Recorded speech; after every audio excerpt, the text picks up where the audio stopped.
con más húmedas, pero como las raíces de esa planta están arriba, es más fácil que se seque o el mismo sol la puede secar, el calor. Entonces, una planta que no tiene raíces profundas, como nos habla la parábola del sembrador, aquella que cayó entre piedras, aunque echó raíces, fueron raíces superficiales, pues con el sol se secaron y su raíz no profundizó. Ese es el problema de tener un conocimiento superficial, es no tener raíces realmente. Y cuando vienen los problemas, mucha gente culpa a Dios de las cosas que le pasan, mas no medita si en verdad esa persona está teniendo una relación solo superficial con Dios y no ha profundizado en el conocimiento de Dios. La razón por la que hoy vamos a hablar sobre esto es precisamente porque corremos el peligro de un cristianismo superficial. Mucha gente dice, yo como amo a Dios, mi Dios es grande, pero no meditan en la palabra, no conocen a Dios en realidad. Sus expectativas de Dios ni siquiera están basadas en la Biblia y entonces hay un problema. Mucha gente hoy, Dios es un mero concepto más que un ser personal, un ser real, que habla, que piensa, que tiene voluntad, como lo vemos en la Biblia, porque mucha gente cree en el universo y solamente le cambia de nombre.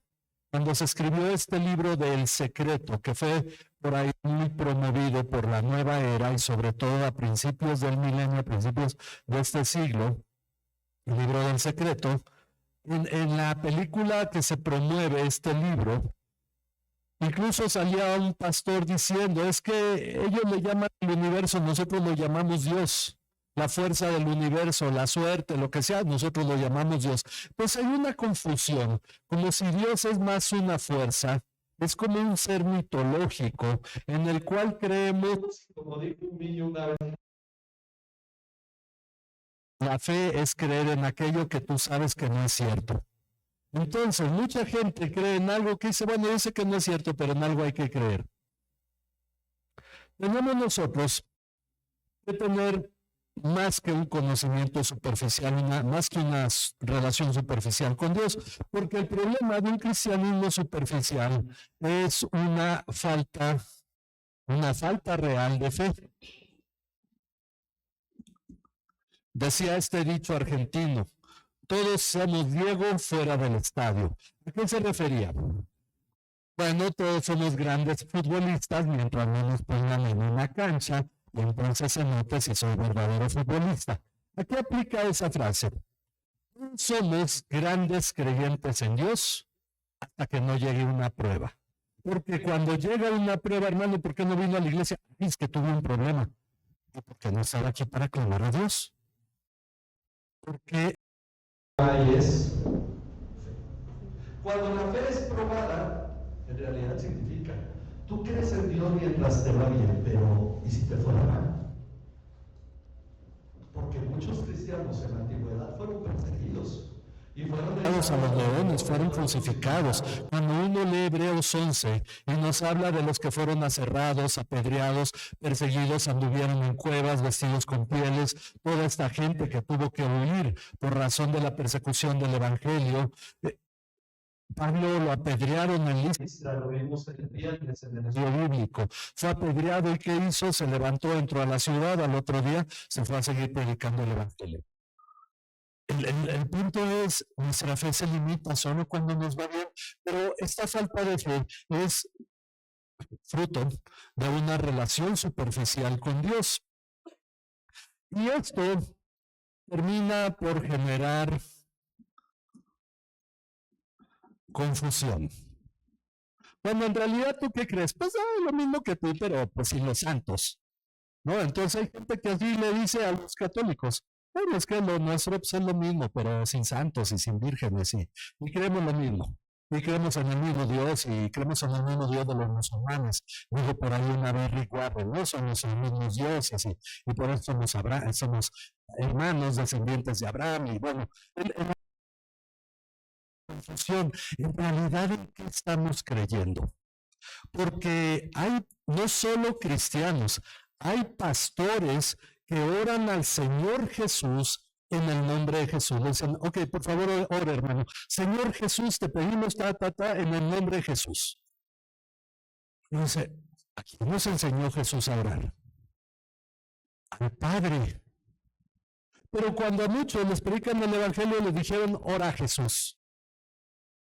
Pero ¿por qué orar al Padre? Porque Jesús y el Espíritu Santo son intercesores.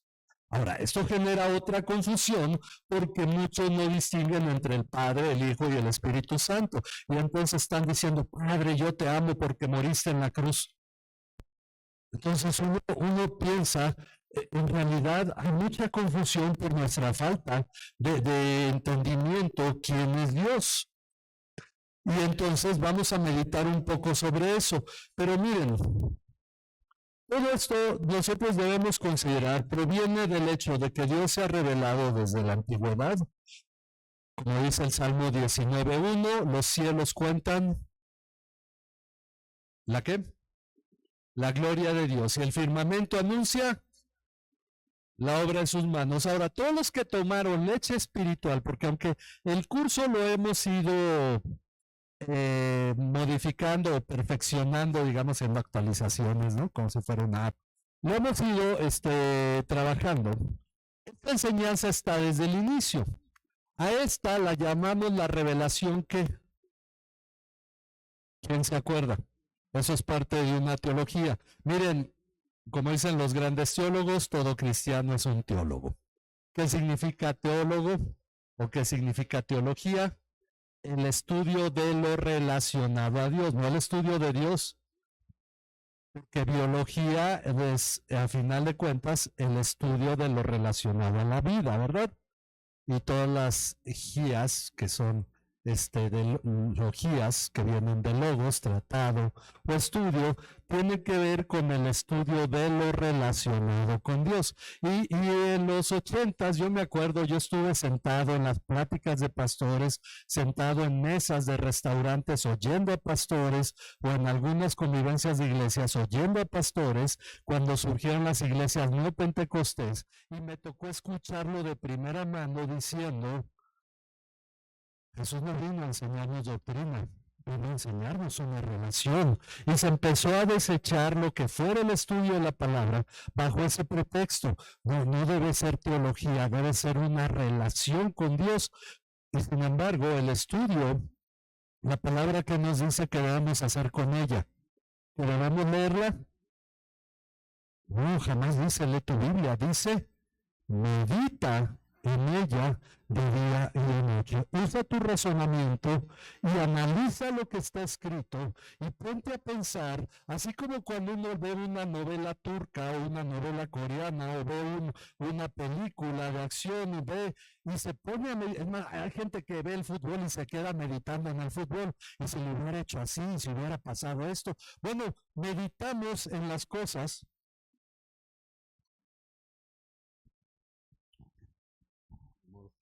Ok, y cuando meditamos en las cosas que vemos, se nos queda en la mente, estamos pensando en lo que pasó. Así debería ser con la palabra de Dios. Meditar en ella, dice en Josué 1 y lo dice en el Salmo 1, de día y de noche. Ok, ¿por qué? Porque tiene que haber no solamente un conocimiento, sino una comprensión. Ahora, a esto lo llamamos la revelación general. ¿Ok? La revelación general. ¿Por qué? Porque el mundo cualquiera lo puede ver, o hasta un ciego puede percibirlo en alguna forma, todo lo que Dios ha creado. ¿Cómo sabemos que Dios existe? Porque vemos su creación. Y los cielos nos hablan de Él, el firmamento, es decir, las estrellas y la luna y lo que podemos ver en el cielo, nos habla también de la obra de sus manos. Ahí está Ale. Todo lo que Dios ha creado nos habla de la existencia o de la presencia de Dios. Y nosotros lo tenemos disponible para todo ser humano. No necesitas ser cristiano para eso. No necesitas nacer de nuevo. Ahí lo tienes, es evidente. Los montes, el Nevado de Toluca, es una manifestación, el Cerro de las Cruces, las plantas que ven, las células. Y cuando uno voltea y ve las estrellas y medita como David, cuando ve los cielos, obra de tus manos, la luna y las estrellas que tú creaste. Bueno, todo esto nos habla de la creación, nos habla de la presencia de Dios y lo llamamos la revelación general. Pero el asunto es que de acuerdo a Romanos 1:19, aun cuando Dios nos dio esta revelación general y el ser humano es perfectamente capaz de comprender la existencia de Dios, el que quiera negarlo y sentirse libre de un Dios que le manda no vivir como quiere vivir de acuerdo a su manera dispersa de vida, pues dice Dios no existe.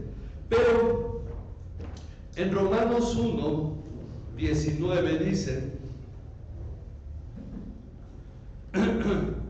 pero lo que se conoce acerca de Dios es evidente dentro de ellos, en el corazón, pues Dios se lo hizo evidente, Dios lo puso ahí, porque desde la creación del mundo sus atributos invisibles son dos: su eterno poder y divinidad, es decir, su poder eterno y su naturaleza divina, se han visto con toda claridad, siendo entendidos por medio de lo creado, de manera que ellos no tienen excusa.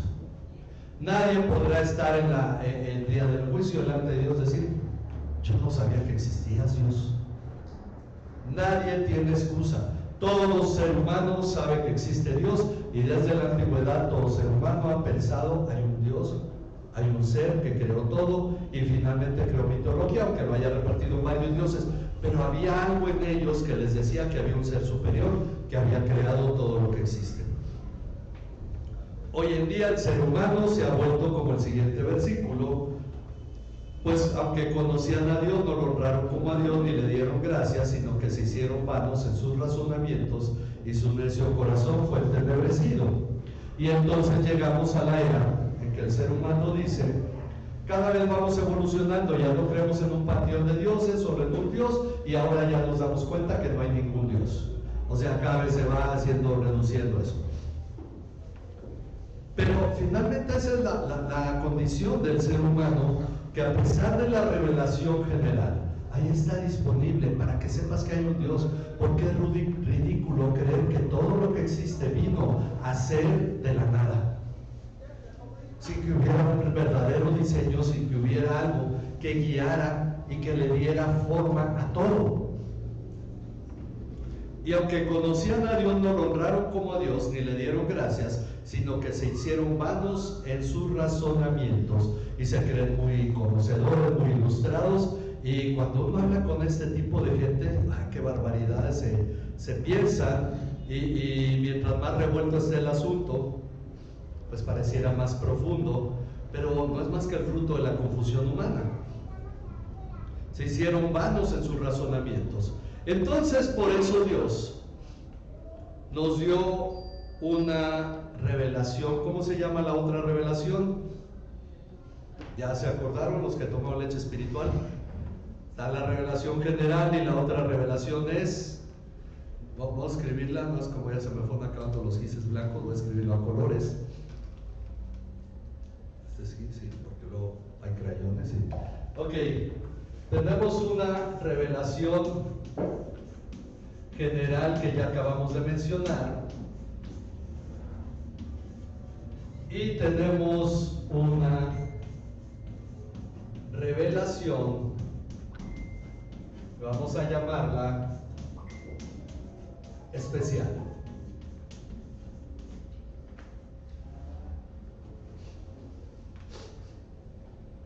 La revelación especial en 1 Corintios capítulo 1 versículo 21. Vamos a ver si quieres pasarme el otro micrófono, a ver si se oye mejor. Póngale aquí de casa. 1 Corintios 1, 21.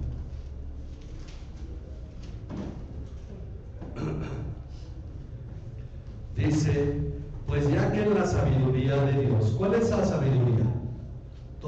esos montes, todos esos valles, esas plantas, esas nubes, todo lo que es el ecosistema, todo lo que Él creó y manifestó en su sabiduría, los planetas, el sol, la luna, las células, todos los animales. Bueno, ya que en la sabiduría de Dios el mundo no conoció a Dios, es decir, lo despreció a pesar de eso, por medio de su propia sabiduría agradó a Dios mediante la necedad de la predicación, salvar a los que creen. ¿Cómo se revela a Dios de una manera especial? A través de la predicación del Evangelio, a través de la Biblia. Es decir, yo leo la palabra de Dios. Esta no está disponible para todos porque hasta que yo tenga una en mis manos puedo leer la palabra de Dios. Pero es especial de acuerdo a Juan 1.18. Si quieren ir a Juan 1.18 y alguien que lo lea con voz fuerte, Juan 1.18. Si quieres, entonces usamos el micrófono ambiental. ¿Ok? Bueno. O tenemos algún problema con el sonido, palabra, pero si me escuchan bien todos, ¿verdad? Ok, alguien que quiera leer Juan 1.18. A Dios nadie le vio jamás. El único Hijo que está en el seno del Padre, Él le ha dado a conocer.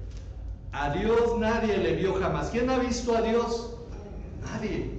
Pero Cristo, cuando vino a darlo a conocer. Porque en el Antiguo Testamento Dios es conocido de una manera velada, no es con claridad, y la verdad es que es lo que hemos visto. El Antiguo Testamento no tenía como finalidad dar una revelación clara de Dios, sino apoyarse precisamente en esta creación, porque Dios no es conocido en el Padre, Hijo y Espíritu Santo en el Antiguo Testamento, eso es hasta el Nuevo Testamento. Entonces, Cristo vino para dar a conocer a Dios. Pero miren aún más, vamos todos a Mateo 11:27 para que vean que no lo inventó el pastor, sino que está ahí en la Biblia. Y pensemos que es una revelación especial que no está accesible a todo mundo porque Cristo mismo lo dijo. Mateo 11:27. Alguien que lo lea también nuevamente con voz fuerte. Todas las cosas me han sido entregadas por mi Padre, y nadie conoce al Hijo, sino el Padre, y nadie conoce al Padre, sino el Hijo, y aquel a quien el Hijo se lo quiera revelar.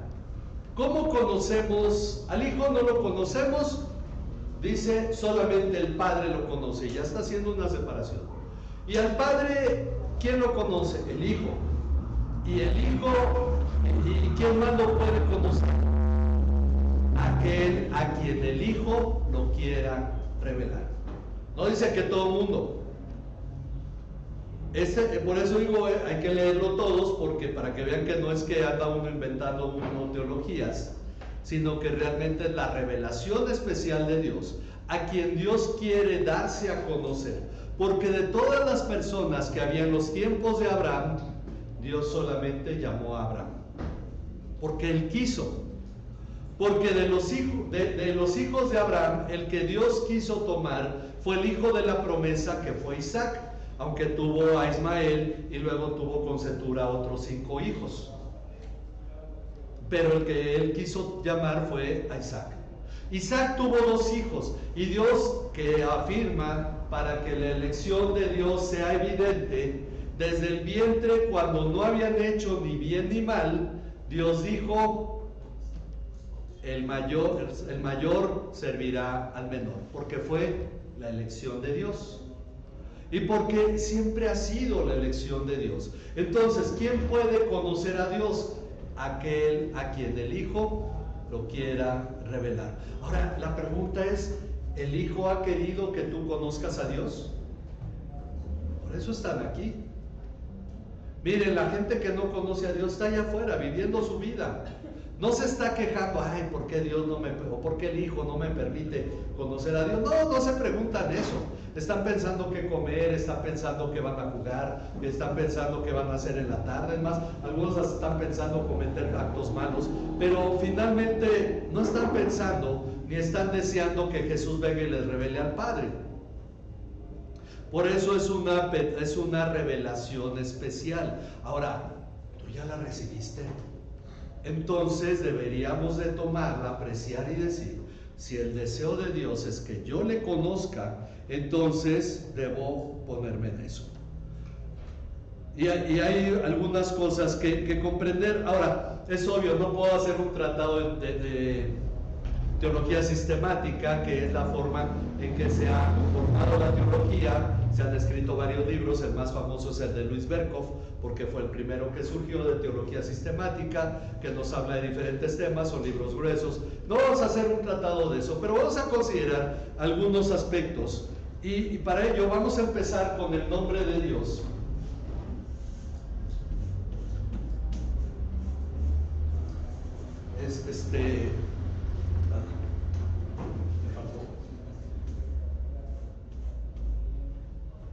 Ok, 4 letras y por eso se llama el tetragramatrón.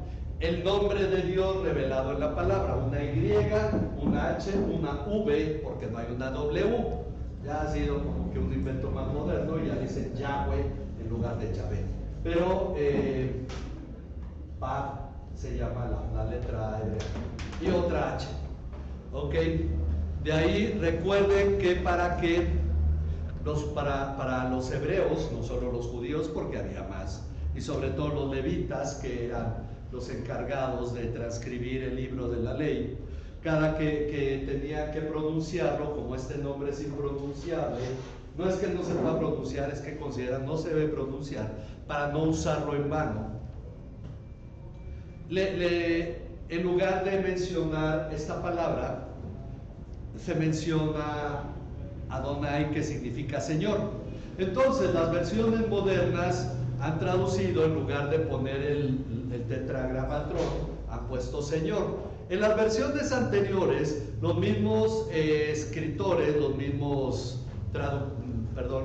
escribas o maestros de la ley, para que la gente no llegara a mencionar, y más los no judíos o no hebreos, no llegaran a mencionar el nombre de Dios, tomaron las letras de la palabra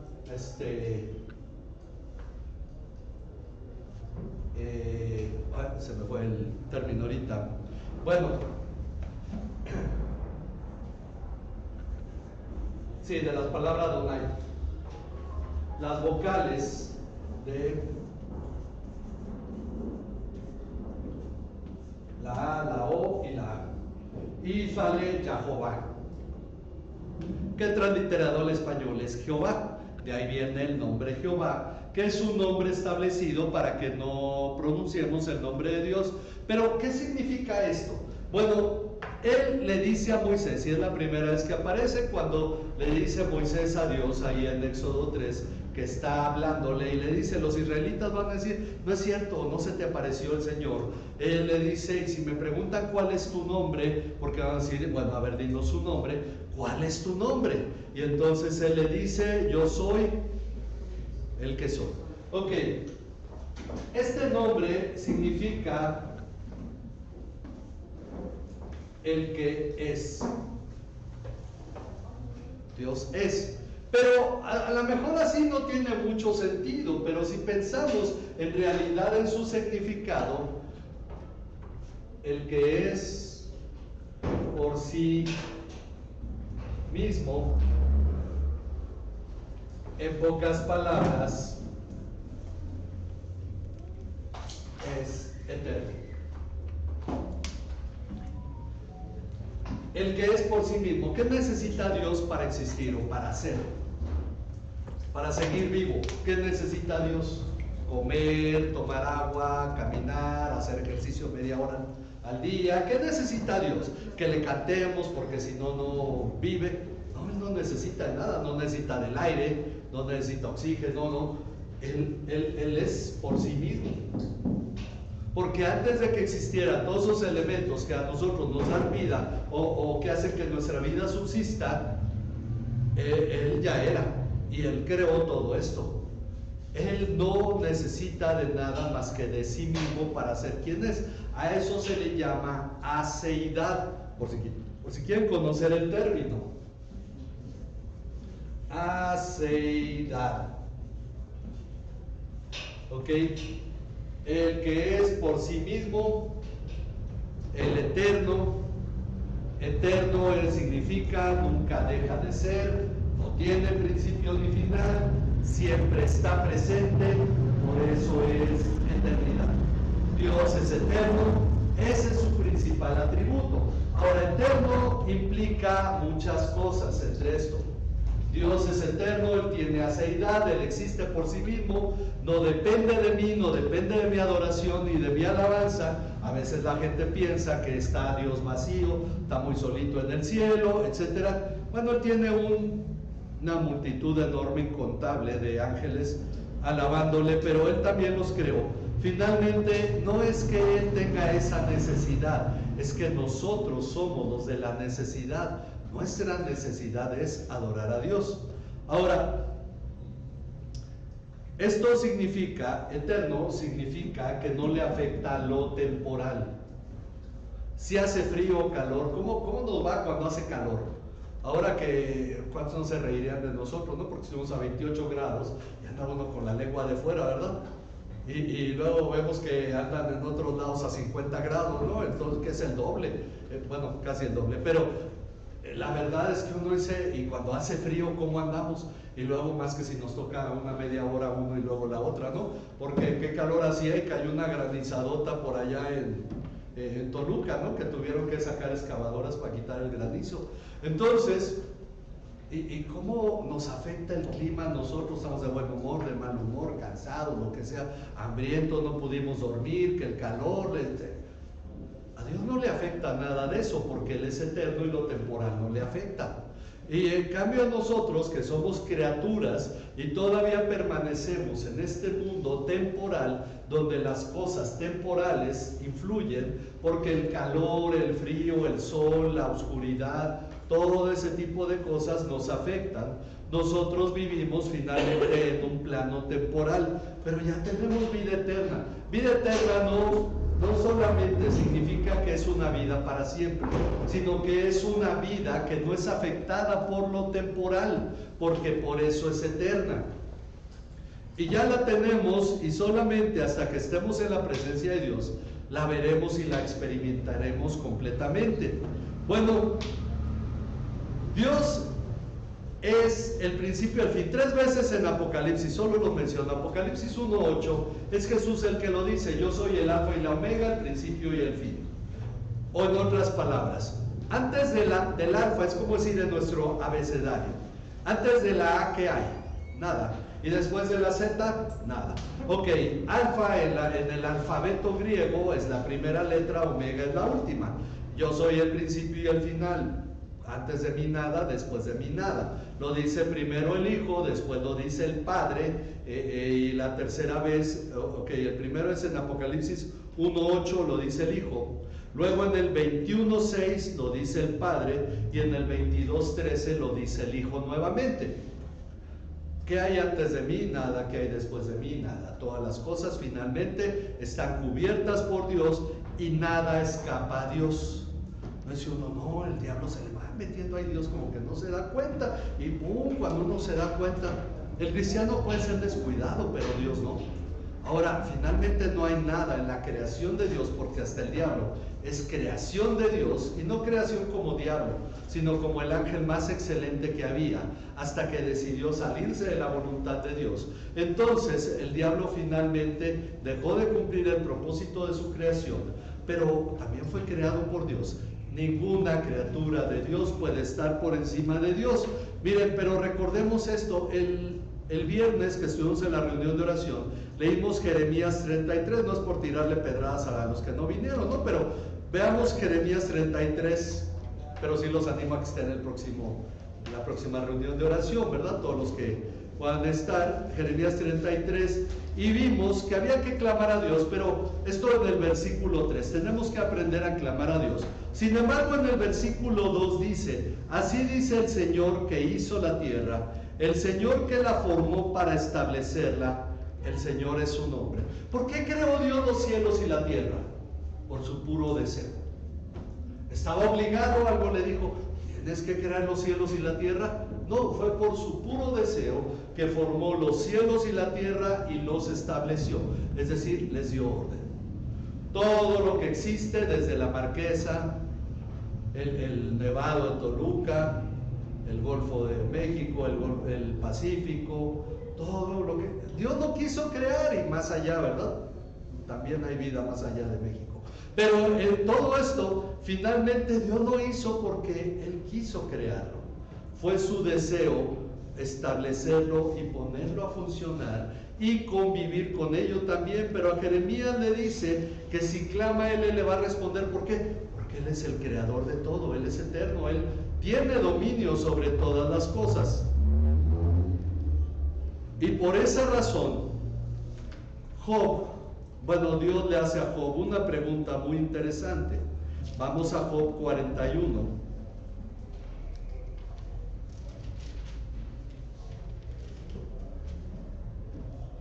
Job 41:11. Y Dios le pregunta en lo siguiente a Job, y podríamos pensar que nos lo podría preguntar a nosotros: ¿quién me ha dado algo para que yo se lo restituya? Cuanto existe debajo del cielo, de todo el cielo, es mío. ¿A quién le debo yo algo? Me dijo, bueno, Dios, acuérdate que yo una vez te presté, así es que tú tienes...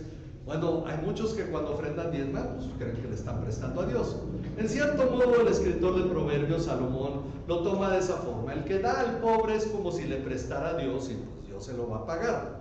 Cosa que es muy cierta, eso de Dios se lo pague, pues Dios sí paga. Pero Dios le está preguntando a Job sobre qué compromiso tiene Dios, con quién tiene él una deuda. Porque cuando uno dice, bueno, Dios, es que mira, yo por ti dejé mi familia, por ti dejé mi trabajo, por ti, y Dios puede decir, como repetimos cuando damos nuestro diezmo, de lo recibido de tu mano te damos, porque ¿quién te dio esa familia? ¿Quién te dio ese trabajo? ¿Quién te dio todo lo que tienes? Por eso Pablo dice, todo lo hemos recibido. Ahí en 1 Corintios 4, si todo lo hemos recibido, ¿por qué nos comportamos como si no lo hubiéramos recibido? Porque ¿qué cosa en realidad es nuestra? ¿Qué cosa proviene de nosotros? Todo lo que tenemos nos ha sido dado. Bueno, pues que yo estoy guapo, por eso pues me gano con fotografías. Bueno, hasta lo guapo te lo dio Dios. Entonces consideremos el hecho de que finalmente, ¿qué cosa es nuestra? La fuerza, la inteligencia también nos fueron dadas. Por eso Dios pregunta, ¿quién me ha dado a mí para que yo se lo restituya? En Isaías 40, en el 13-14 es algo muy semejante.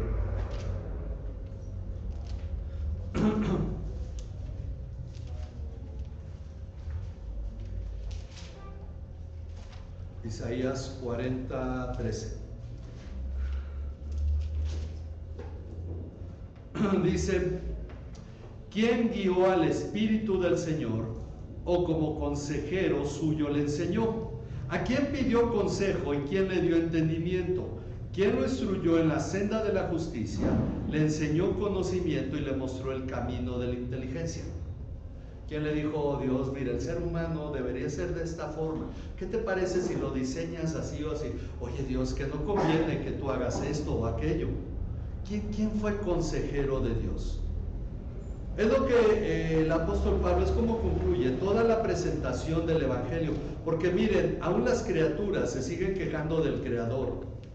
A pesar de que la misma Biblia dice, bueno, el que crea una vasija, ¿cómo la vasija le va a reclamar porque me has hecho así? Pero el ser humano que le gusta quejarse, y a muchos cristianos sobre todo, cuando Romanos dice que Dios es el que elige, como acabamos de leerlo en las palabras de Jesús, que Dios es el que llama y no es el ser humano el que elige a Dios, hay quienes se quejan. Pero Pablo ha explicado eso a lo largo de 11 capítulos, bueno, no eran capítulos en su tiempo, o no le escribió en capítulos, pero a lo largo que para nosotros son 11 capítulos, él escribe sobre la salvación, sobre el pecado, sobre la redención, la elección de Dios, y llega al final de toda su explicación en el capítulo 11, en el versículo 33, él dice, oh profundidad de las riquezas y de la sabiduría y del conocimiento de Dios.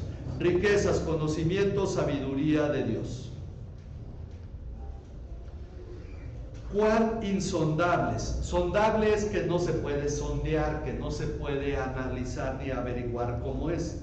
Cuán insondables son sus juicios e inescrutables. Escrutar es revisar algo, inescrutable es que no se puede revisar ni estudiar. Cuán inescrutables son sus caminos.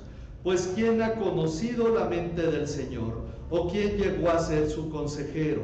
¿O quién le ha dado a él primero para que le tenga que recompensar? Y entonces concluye con esto que es contundente. Porque de él, por él y para él son todas las cosas. A él sea la gloria para siempre. Amén.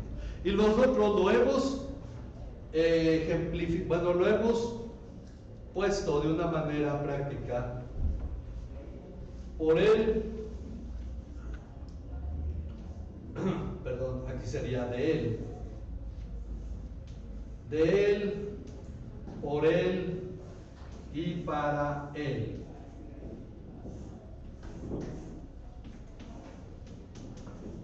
De Dios, por Dios y para Dios son todas las cosas. O en otras palabras, todo proviene de Dios, es sustentado por Dios y tiene como finalidad a Dios. Eso junto a Colosenses 1:16 y Hebreos 2:10. De él, por él y para él son todas las cosas. Todo lo que existe proviene de Dios, es sustentado por Dios y tiene como propósito a Dios. Nos dice Proverbios, aún el impío fue creado para el día del castigo. Todo tiene un propósito. Todo está ejecutando el plan de Dios. Así es que nosotros tenemos que tener esa claridad, porque cuando algunos les explican sobre guerra espiritual, otros cuando les explican sobre el dispensacionalismo, las cosas ocurren como si Dios no existiera. El diablo está haciendo y deshaciendo, el cristiano está sufriendo y tiene que clamar, pero el anticristo, los anticristianos, todos están haciendo. Y uno dice, ¿y Dios dónde está? Como si Dios nomás está viendo cómo pasa todo. Pero la realidad es que todo está cumpliendo el propósito de Dios. Dios está presente en medio de todo, y en medio del pueblo de Israel estuvo Dios, en medio del ministerio de Jesús estuvo Dios, en medio de nuestro tiempo está Dios. Y está completando su obra. Y Él nos ha dicho que lo que Él quiere para nosotros es que aspiremos a una vida tranquila, para que tranquilamente seamos transformados a la imagen de Cristo.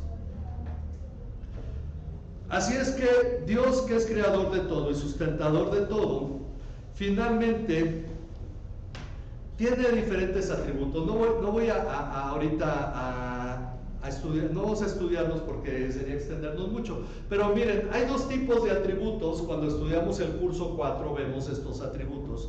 Los atributos se dividen en dos. Atributos, para los que están anotando, los atributos de Dios son comunicables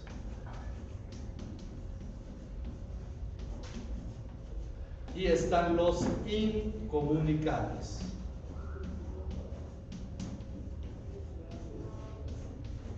¿Cuáles son los atributos comunicables? Bueno, Dios dice, sean santos porque, como dice la palabra, yo soy santo. Bueno, Dios es santo y espera que seamos santos. El que no ama no conoce a Dios porque Dios es amor. Entonces Dios espera que si Él es amor, nosotros amemos. Ok, Dios es santo, Dios es amor, Dios espera que seamos santos y Dios espera que amemos. Dios es omnipresente, o sea que está en todas partes todo el tiempo. ¿Nos ha mandado a ser omnipresentes? ¿Podemos ser omnipresentes? Entonces, hay dos tipos de atributos. Los comunicables, como la santidad y el amor, que Él espera que nosotros que los usemos, los comparte con nosotros. Por eso se les llama comunicables, Él nos los transmite. ¿Por qué razón podemos ser santos? Porque Dios nos da de su santidad y nos hace participar de su santidad. No porque nosotros nos esforcemos en ser santos, sino porque debemos tomar de la santidad de Dios. Pero no podemos hacer lo mismo con su omnipresencia, porque esa no nos la comunica. Por esa razón, aunque nacemos de nuevo, de la simiente de Dios, simiente incorruptible, como dice 1 de Pedro 1:23. Nacemos de la simiente incorruptible de Dios. No llegamos a ser Dios, somos hijos de Dios, pero eso no significa que nosotros seamos Dios, porque no somos ni omnipresentes, ni omniscientes, no sabemos todo, ni somos omnipotentes. No somos Dios, somos hijos de Dios y solamente participamos de su naturaleza en las cosas que Él nos transmite. Él espera que seamos santos, Él espera que amemos, Él espera que tengamos su gozo también, Él espera que tengamos finalmente lo que Él transmite a través de su palabra, el conocimiento, es lo que Él espera que nosotros tengamos y participemos de ello. Por eso son dos tipos de atributos. Los que tú puedes vivir porque Dios te los da a ti, te los comunica, y aquellos que son solamente de Dios. Y por esa razón no podemos, ese concepto que podría estar en cierto modo sustentado en una lógica de decir, si yo soy hijo de Dios, Él es Jehová, yo soy Jehová Junior, tiene un problema. En realidad, al ser hijos de Dios, Dios no nos transmite ni comunica todos sus atributos, sino solamente los que Él ha dispuesto para nosotros. Gozo, paz, paciencia, benignidad, bondad, fe, mansedumbre, templanza. El fruto del Espíritu son atributos de Dios, que Dios nos comunica a nosotros. Pero los demás no, porque no podemos estar en todos lados, no podemos. Esa película de Todopoderoso, el hombre que quiere, que finalmente todo se basa en una idea de que Dios le concede a un ser humano ser como él, y empieza a hacer tonterías y desbarajustes, porque el problema es su egoísmo. Es una cuestión en la cual, sí, cuando dice Jesús, el que cree en mí, las obras que yo hago, él también las hará. Todo el mundo a pensar luego en los milagros, ¿sí o no? Porque queremos andar haciendo milagros.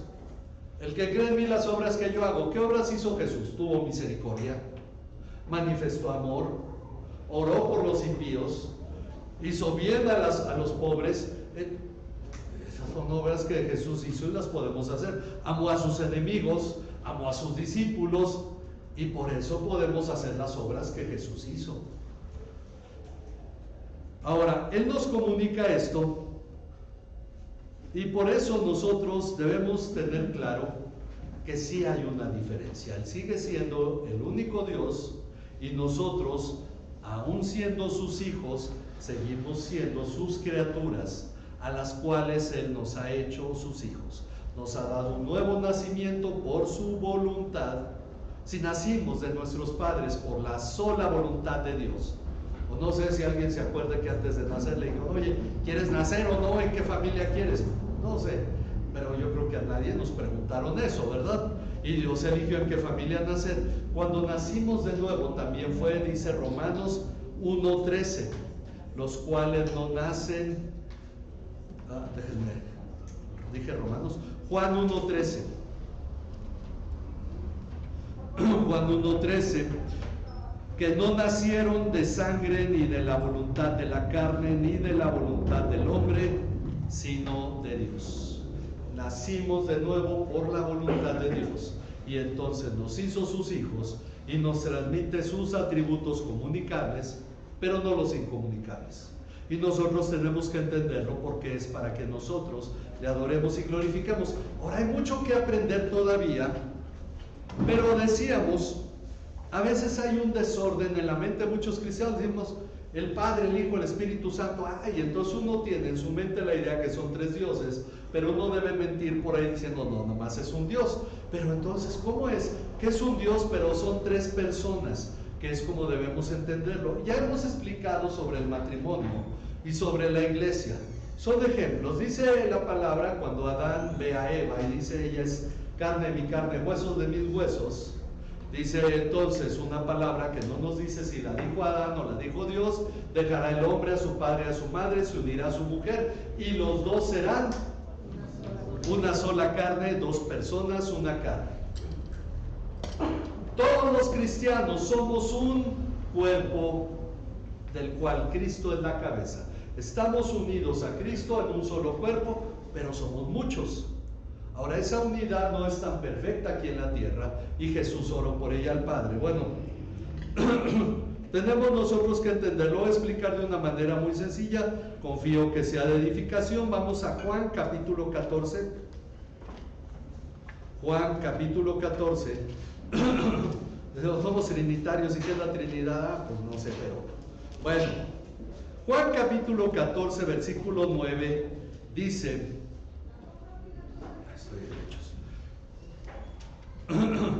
Juan 14, 9, cuando Jesús dice, Felipe le ha dicho, Señor, muéstranos al Padre y nos basta. Jesús le dijo, tanto tiempo he estado con ustedes y todavía no me conoces, Felipe. El que me ha visto a mí ha visto al Padre. Ahora uno diría, entonces Jesús y el Padre son la misma persona.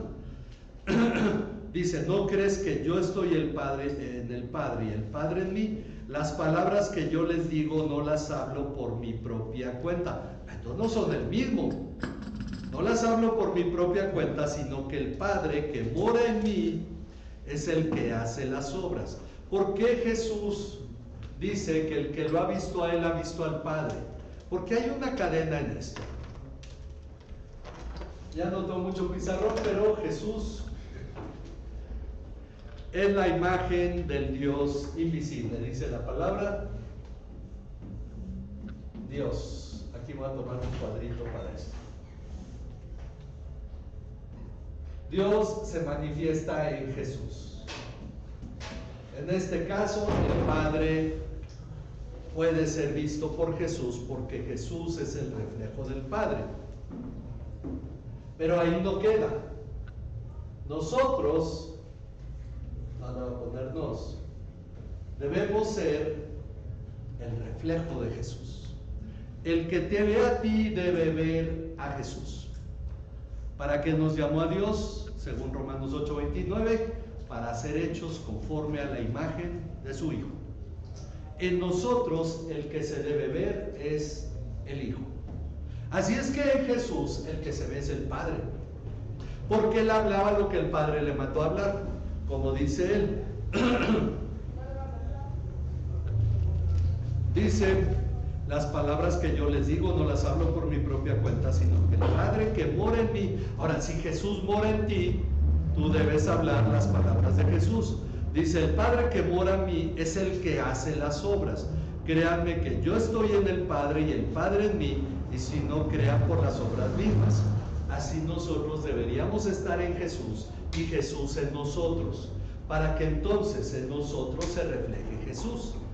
Pero lo que hay que resaltar aquí es que Jesús está diciendo, el Padre y yo estamos unidos, pero somos dos diferentes, dos personas unidas. Sigue hablando Jesús. Bueno, en los versículos 15, vamos al 15.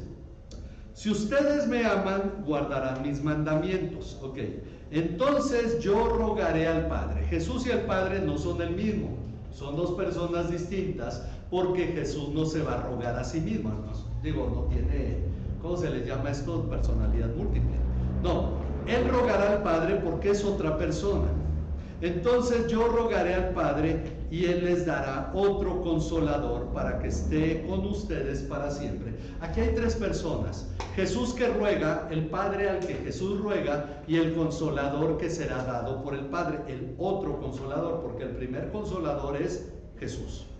Ok, es decir, el Espíritu de verdad, a quien el mundo no puede recibir porque ni le ve ni le conoce, pero ustedes sí lo conocen porque mora con ustedes y estará en el futuro y no en ese tiempo, porque el Espíritu aún no estaba en ellos, sino hasta que Jesús muere y resucita, ellos reciben el Espíritu.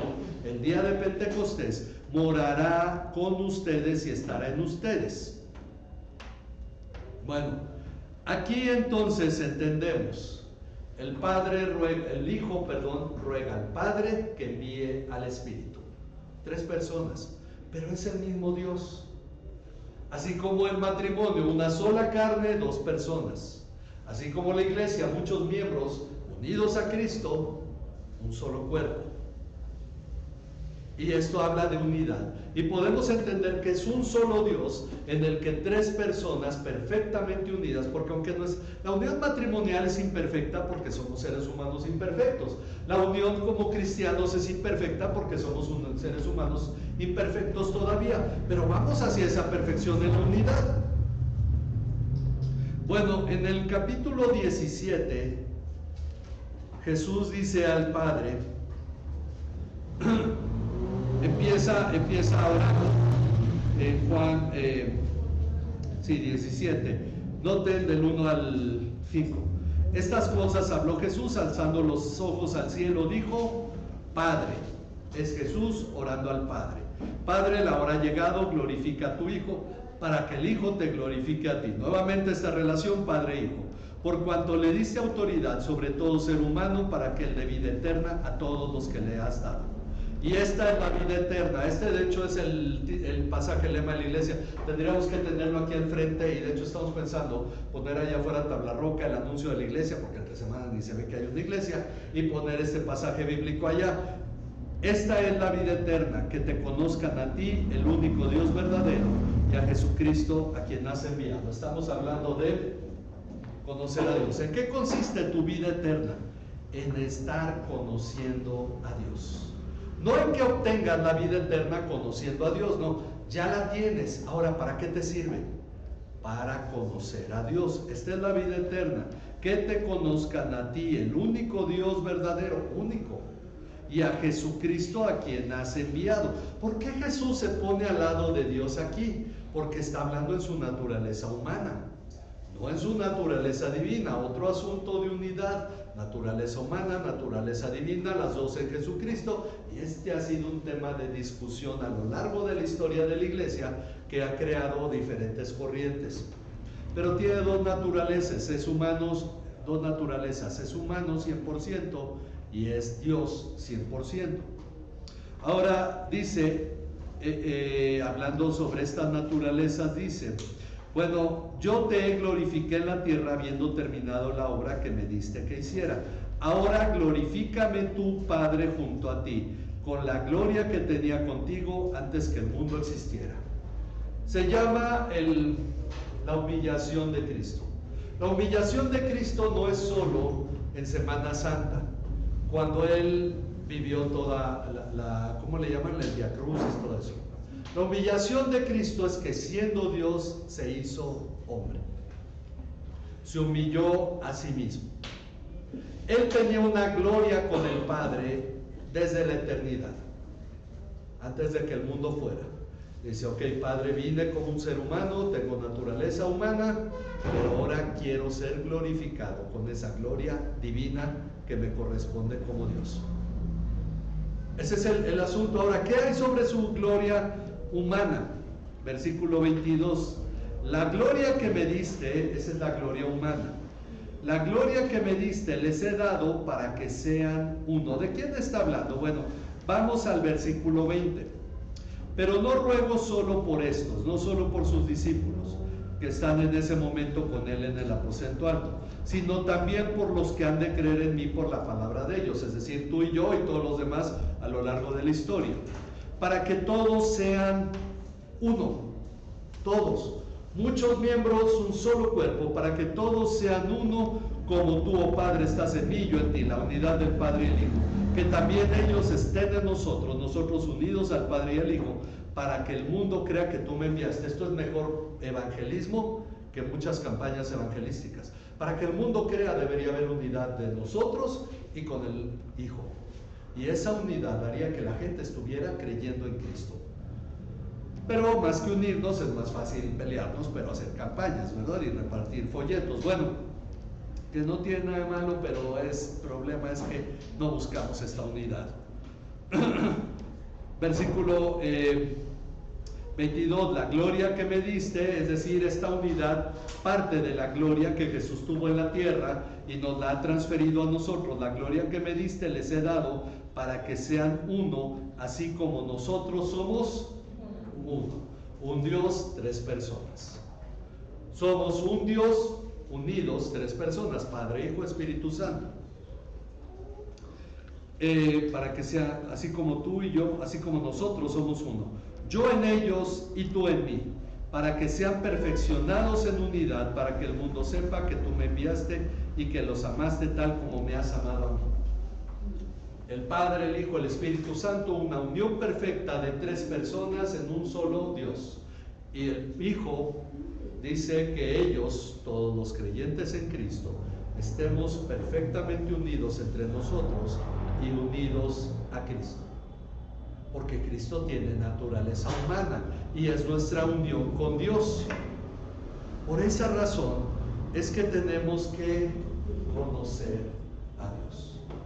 Y no solamente tener un concepto superficial de Dios. Entonces, el Padre envió al Hijo, el Hijo ruega al Padre que envíe al Espíritu. En el capítulo 16 Jesús dice en el versículo 7 que Él también enviará al Espíritu.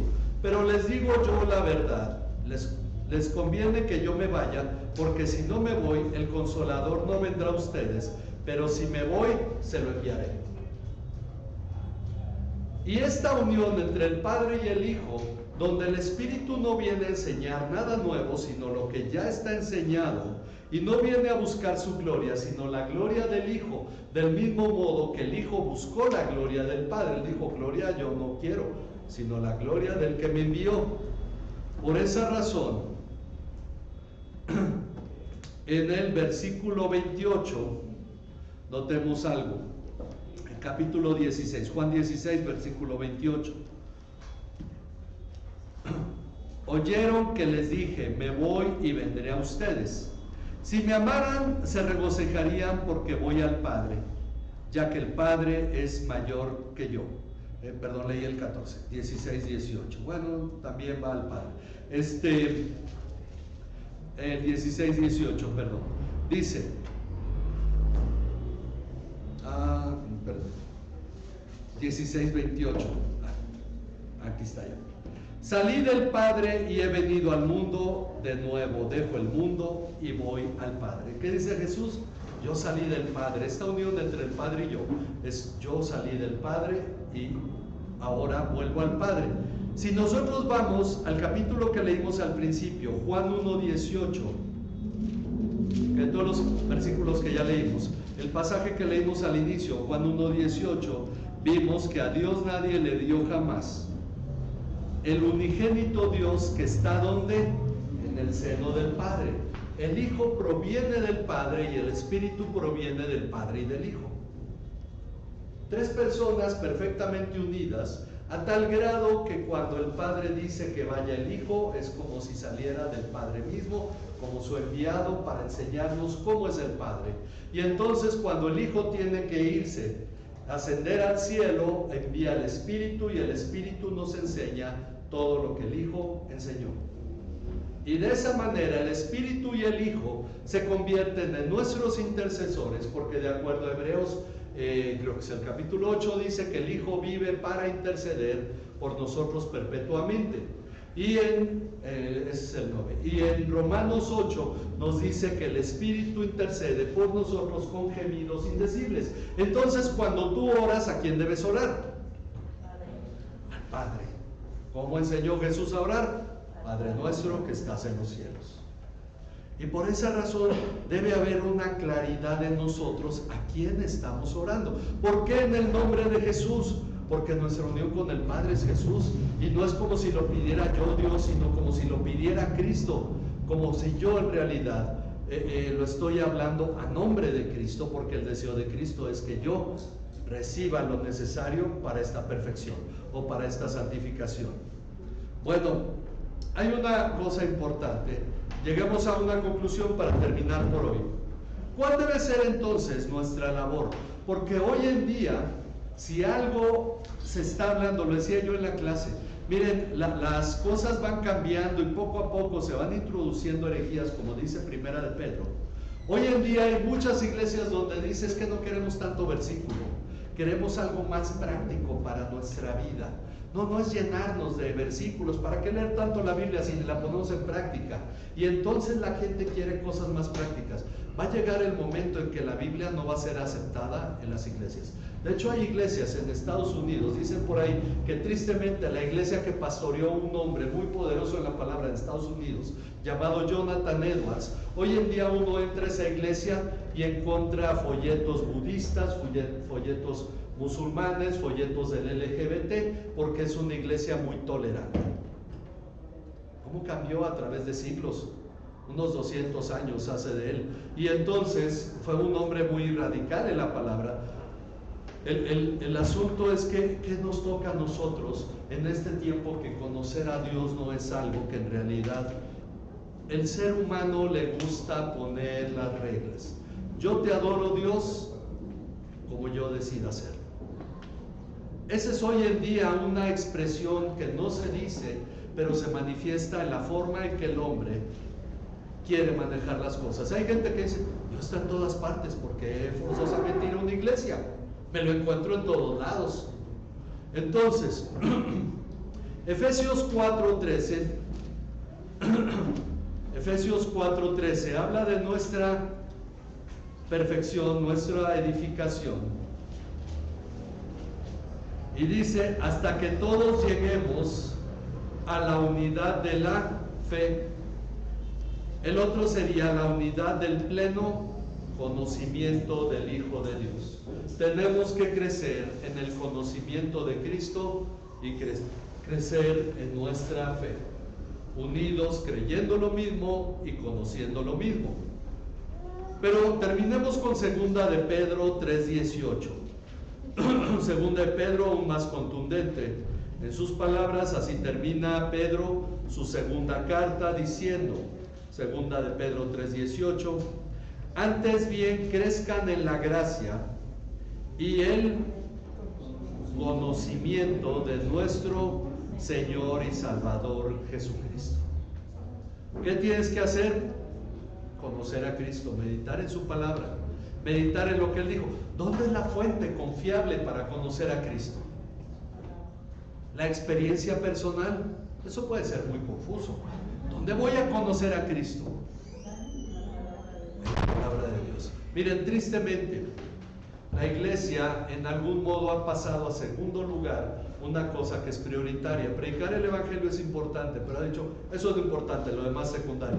No, porque la falta de un verdadero conocimiento de Dios nos ha llevado a dar una mala enseñanza del evangelio, una mala predicación del evangelio. Entonces, en lugar a veces de predicar a Cristo, de predicar a Dios, predicamos comodidad, predicamos decir, te está yendo mal, ven a Cristo y te va a ir bien. Y entonces predicamos cosas que no son lo que en realidad Cristo está ofreciendo. Y empezamos nosotros a tergiversar el mensaje del evangelio, aunque de buena fe, de buena voluntad, pero por falta de conocimiento, cosa que le pasó al pueblo de Israel. Ellos tenían celo de Dios, dice Pablo, pero no conforme al conocimiento, por eso buscando establecer la autoridad de Dios, establecieron la suya propia. Entonces terminamos estableciendo nuestra mentalidad en lugar de establecer la palabra de Dios. Por eso, el hacer a un lado la palabra de Dios y pensar es primordial evangelizar, no, es primordial conocer a Dios. De ahí se desprende nuestro desarrollo y nuestro testimonio. La gente, ¿cómo va a conocer a Cristo? Dijimos, en la medida en que tenemos unidad entre nosotros. Para que el mundo crea que tú me enviaste, perfectos en unidad. Entonces, en ese conocimiento de Dios, en ese conocimiento de la palabra y en esa unidad, lo que tú le digas a las personas nos llevará a los pies de Cristo. De ahí que esto es importante. Según de Pedro 3:18, entonces terminamos con esto. Antes bien, crezcan en la gracia y el conocimiento de nuestro Señor y Salvador Jesucristo. A Él sea la gloria ahora y hasta el día de la eternidad. Amén. Vamos a orar. La próxima semana seguiremos, el tema no es aislado, continuaremos con el ser humano, el pecado, la realidad de la humanidad. Padre, gracias por esta palabra, gracias por lo que nos permitiste estudiar hoy. Sea tu gracia y tu bondad sobre nuestras vidas y permite, Padre, que lo que estudiamos hoy sea guiado por tu Espíritu para poder tener nosotros entendimiento de tu palabra. Te pedimos que no apartes, Señor, tu palabra de nuestras vidas, sino que podamos nosotros aprender a meditar en ella y a vivir conforme a ella, para ser un verdadero testimonio a los no creyentes. Te damos gracias por este tiempo y bendecimos tu nombre en Cristo Jesús, Señor nuestro. Amén. Amén. Vamos a terminar, hermanos, y les recuerdo que al terminar tenemos un pastel, ¿verdad? Bueno, también los diáconos tenemos reunión, entonces mientras se comen su pastel hablamos. Vamos a ponernos de pie para orar. Nos despedimos de quienes nos ven por internet.